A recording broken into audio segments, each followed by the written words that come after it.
Hello and welcome everyone. Uh, I hope the mic is clear. I hope audio is also clear.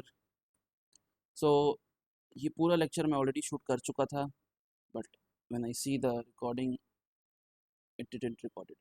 Sorry for me because बहुत मेहनत से shoot किया था, बहुत अच्छा lecture था, but it happens, when you are recording something, this thing happens. So let's shoot it again. Free आदमी क्या करे और? So let's start. So in this chapter, in this subject, we are going to study IT project management. Project management के बारे में पढ़ना है and this gonna be for semester 8 students. तो आखिरी साल है भाई, थोड़ा तो पढ़ लो अब। BTech students for computer science and business system. Let's start unit 1 से, प्रोजेक्ट ओवरव्यू एंड फाइनल। तो देखो पहले थोड़ा सब्जेक्ट के बारे में बात करते हैं। प्रोजेक्ट मैनेजमेंट क्या है, इसमें यूनिट 1 में क्या है, हमें बेसिकली प्रोजेक्ट क्या होता है, कॉस्ट कैसे निकालते हैं प्रोजेक्ट की, फाइनेंशियल चीज़ें, मार्केट डिमांड चीज़ें, ये सब चीज़ें के बारे में हमें पढ़ना है।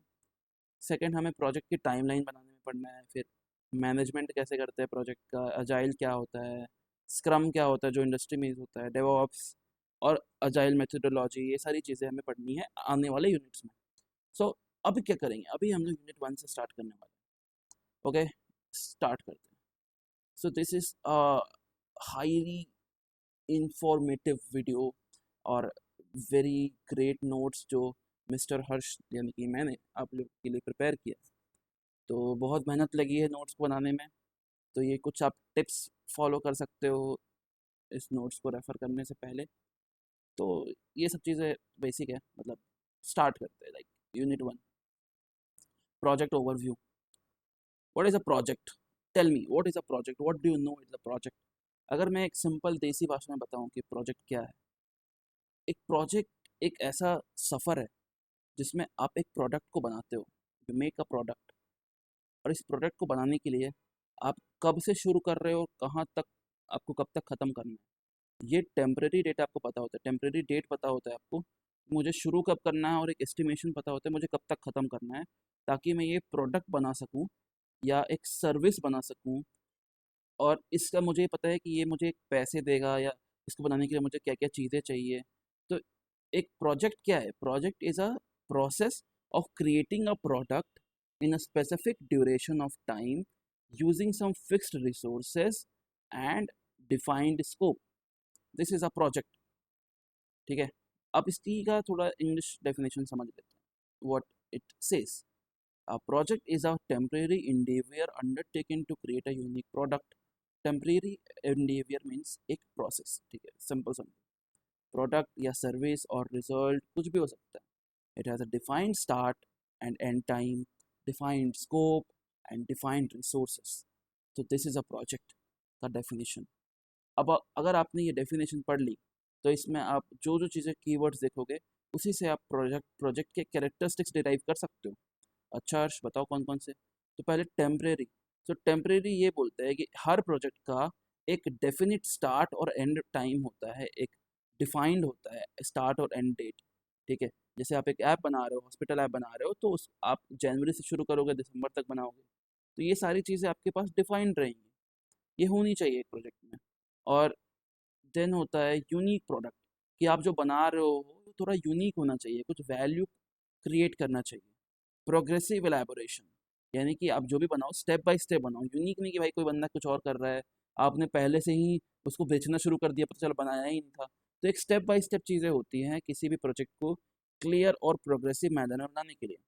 रिसोर्सेज पता होने चाहिए कि पीपल कितने लगेंगे, मनी कितने लगेगा, टाइम कितना लगेगा, इक्विपमेंट्स क्या क्या लगेंगे, ये सारी चीज़ें पता होनी चाहिए, रिसोर्सेज मैनेज होना चाहिए।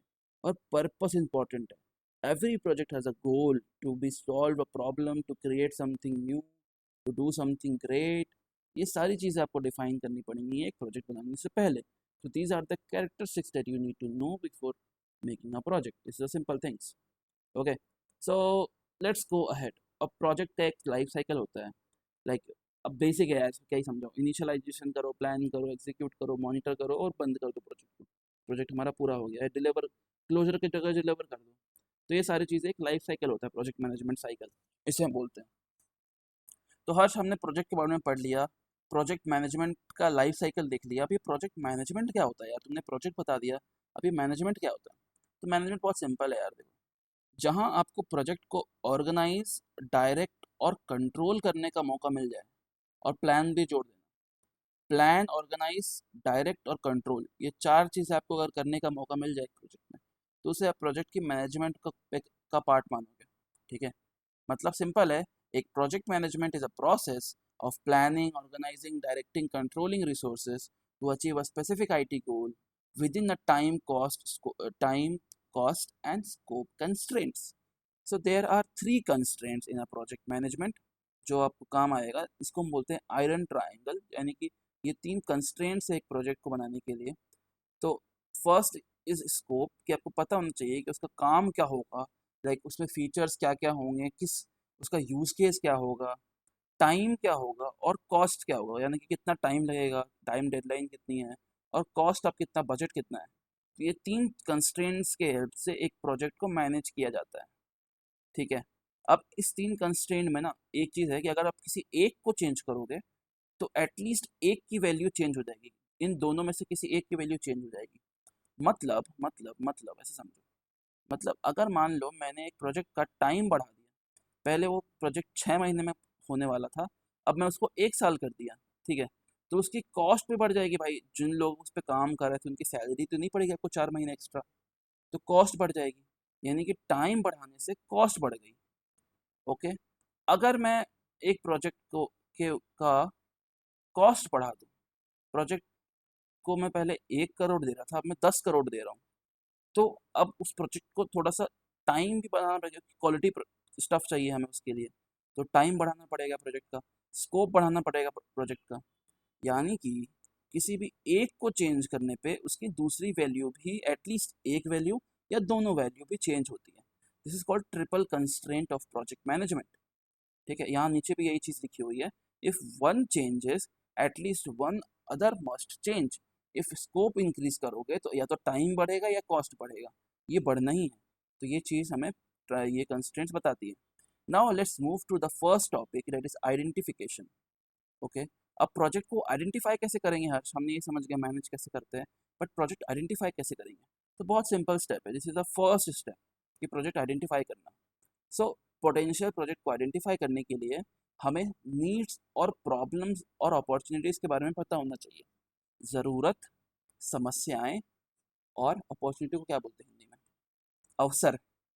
ये तीन चीज़ें के बारे में हमें, चीज़ों के बारे में हमें पता होना चाहिए। जहाँ ज़रूरत हो वहाँ पर बना सकते हो, जहाँ प्रॉब्लम हो वहाँ बना सकते हो, जहाँ अपॉर्चुनिटी दिखे वहाँ बना सकते हो। आने वाले कुछ एग्जाम्पल्स में आपको ये तीनों चीज़ें क्लियर हो जाएंगी। पहला सोर्स है मार्केट पे सर्वे करो। सर्वे करोगे, गैप्स दिखेंगे, गैप्स दिखेंगे तो तुम्हें पता चलेगा नीड है किसी चीज़ की। जैसे कॉलेज में अटेंडेंस ट्रैकिंग ऐप की नीड है, वो बना दो। गवर्नमेंट पॉलिसीज़ देखो, उसमें देखोगे डिजिटल इंडिया के लिए बहुत सारी चीज़ें हैं, तो उसमें बना दो, तो यानी कि ये एक अपॉर्चुनिटी है। कस्टमर डिमांड देखो आप, क्लाइंट को क्या चीज़ चाहिए, ये चीज़ नीड पे आती है तो नीड उस पर प्रोजेक्ट बना सकते हो। टेक्नोलॉजिकल एडवांसमेंट देखो, AI ML की चीज़ें बहुत ज़्यादा अभी ट्रेंड पे चल रही है, बहुत सारी, इसमें बहुत पैसा है अभी, मतलब लोग इन्वेस्ट कर रहे हैं, तो वो अपॉर्चुनिटी पे आ गई। प्रॉब्लम एनालिसिस करो कि कोई मैनुअल प्रोसेस को ऑटोमेट कर दो, तो प्रॉब्लम्स में आ गई। तो इस टाइप की तरह से आप अपने प्रोजेक्ट को आइडेंटिफाई कर सकते हो। ठीक है, आई होप रिकॉर्डिंग हो रही है, because I am not able to do next. What is this consider turning out the video settings? Let's see if it records or not. 60 fps पे वीडियो शूट कर रहा हूँ मैं। I hope this topic will be clear to you. Project identification. The next topic is market and demand analysis. So ये market और demand एक दूसरे के पे डिपेंडेंट होते हैं। कैसे डिपेंडेंट होते हैं हर्ष, ये बताओ मुझे। तो लेट्स सी कैसे होते हैं। So market analysis determines whether there is a sufficient demand of the project in the market or not. मतलब क्या पीपल उसको सही में यूज़ करेंगे या नहीं करेंगे। मतलब अगर मैंने बहुत पैसा, बहुत समय लगा के एक प्रोजेक्ट बना दिया और मुझे ये पता ही नहीं है कि उसे लोग यूज़ भी करेंगे या नहीं करेंगे, तो ये प्रोजेक्ट का कोई वैल्यू नहीं है। तो इसीलिए हमें मार्केट का और डिमांड का एनालिसिस करना बहुत ज़रूरी होता है। अब ये तो ठीक है, ज़रूरी होता है, पर कैसे करते हैं? तो पहला स्टेप होता है टारगेट मार्केट को एनालाइज करो, समझो, डिफाइन करो कि who will use the product, उनके एज, प्रोफेशन, लोकेशन, ये सब चीज़ें करो। हम लोगों ने डिज़ाइन थिंकिंग में पढ़ा भी था ये चीज़ें, अगर आपने नहीं पढ़ा हो तो, कि परसोना बनाओ, तो इससे परसोना बनाते हैं, टारगेट मार्केट को डिफाइन करते हैं।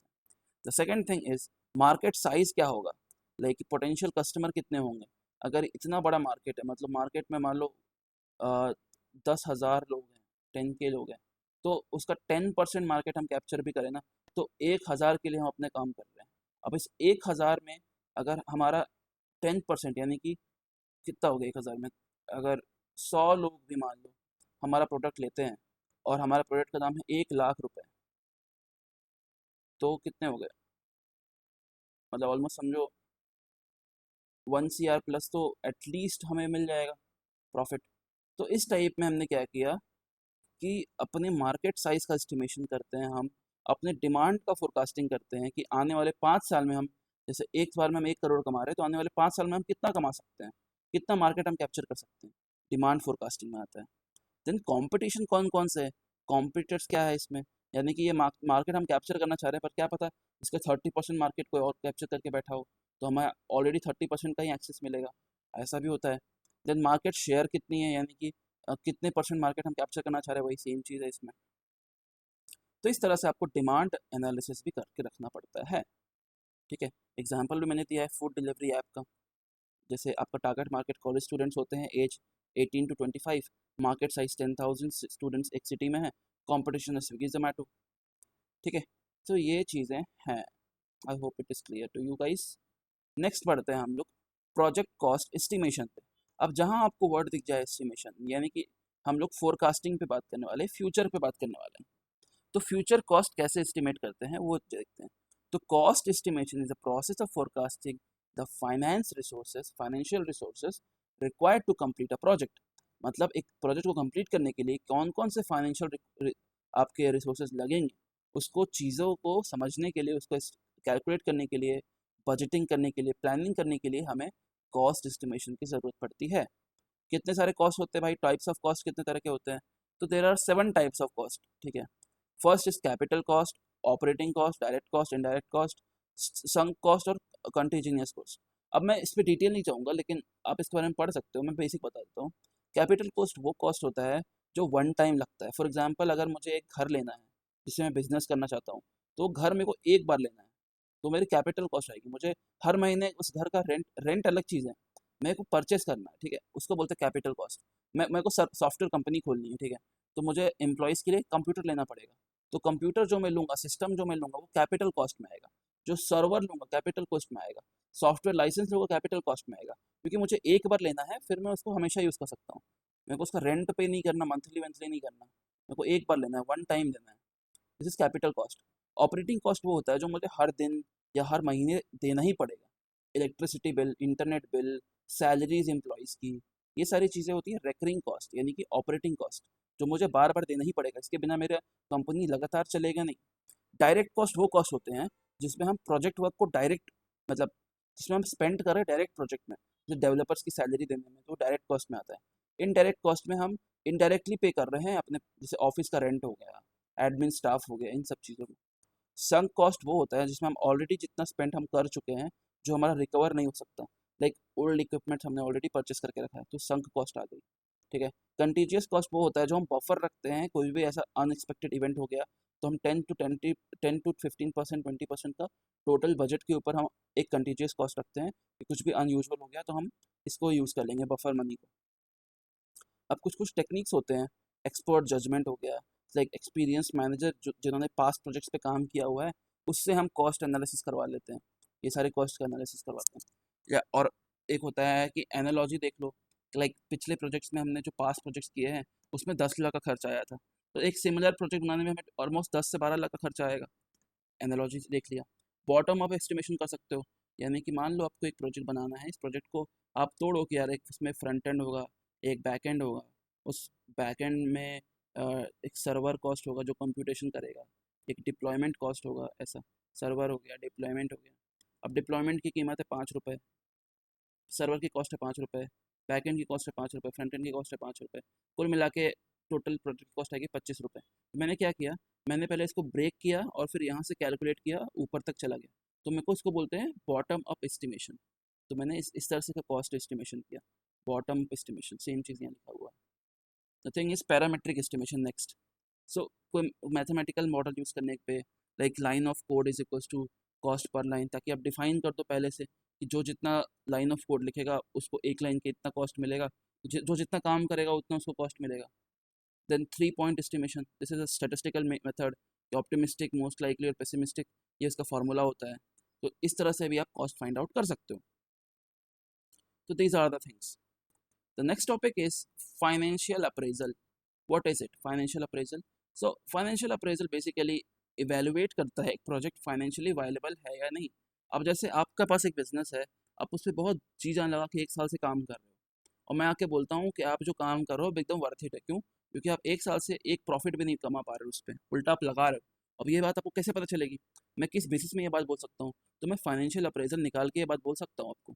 Like the business that you are making, जो आप इन्वेस्टमेंट कर रहे हो, क्या आपका वो आपको इनफ रिटर्न दे रहा है? ये चीज़ हम कैलकुलेट करते हैं फाइनेंशियल अप्रेजल से।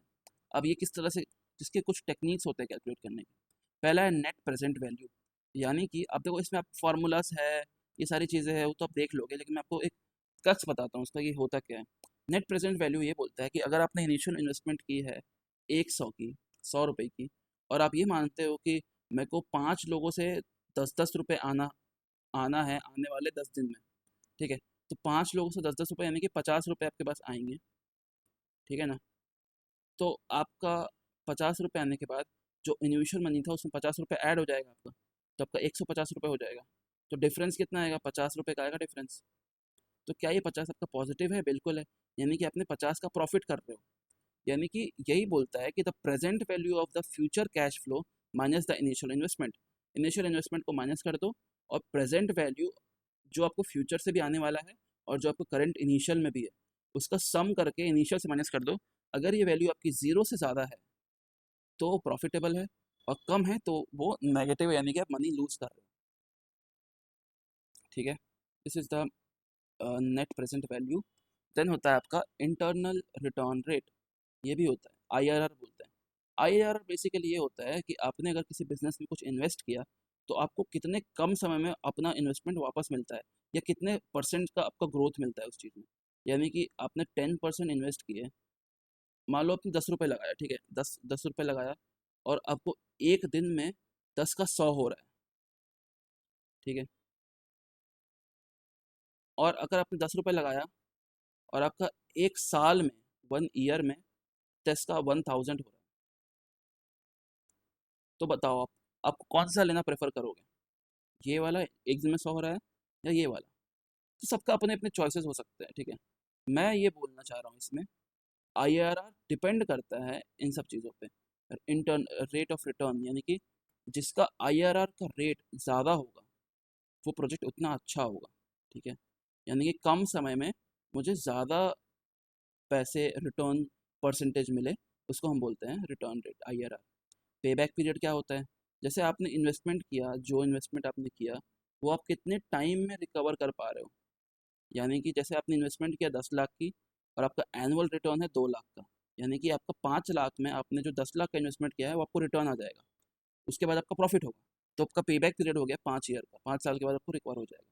प्रॉफिटेबिलिटी इंडेक्स भी इसी टाइप में होता है, like future present value of future cash flow divided by initial investment, जो हमने present value net present value में किया था, सेम चीज़। इसकी भी वैल्यू पॉजिटिव आती है तो इंडेक्स पॉजिटिव है, नेगेटिव आती है तो रिजेक्ट कर दो।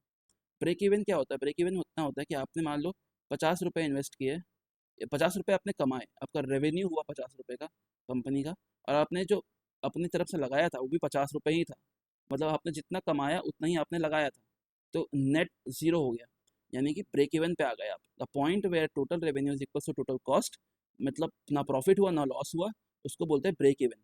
इसका फॉर्मूला होता है cost, fixed cost divided by selling price minus variable cost. तो आई थिंक आपको ये सब चीज़ें क्लियर हो गई होगी। फाइनेंशियल अप्रेजल क्या होता है? This is very important topic, exam में पूछा जा सकता है। और कुछ इंपॉर्टेंट टॉपिक्स है जो आरजीपी में पूछे जा सकते हैं, तो you can refer this, like project characteristics में एक्सप्लेनेशन दो, डिमांड और एनालिसिस, डिमांड मार्केट एनालिसिस कैसे करते हैं, NPV और payback period कैसे निकालते हैं. So these type of things you can study and you can get it through it. So हमारा यूनिट 1 पूरी तरह से ख़त्म हो चुका है. I hope you like the video. I hope ये वीडियो पहले रिकॉर्ड हो जाए अच्छे से, because it's already I have done it, but it's the second time recording it. I hope, let's see. Also comment if you like the video, if you want any other units जो कि मैं upload करूँगा ही कुछ time में. But if you want something else also, you can comment it out. Any topic, anything, if you want, you can just comment it out. I am with you guys. Hope you are all doing fine. Let's go. Let's move to the, like, in the next lecture we're going to study unit 2. Okay, thank you for watching. Thank you for your time. Do like and subscribe if you really think that it's going to help you guys. Just do it. Okay, bye bye.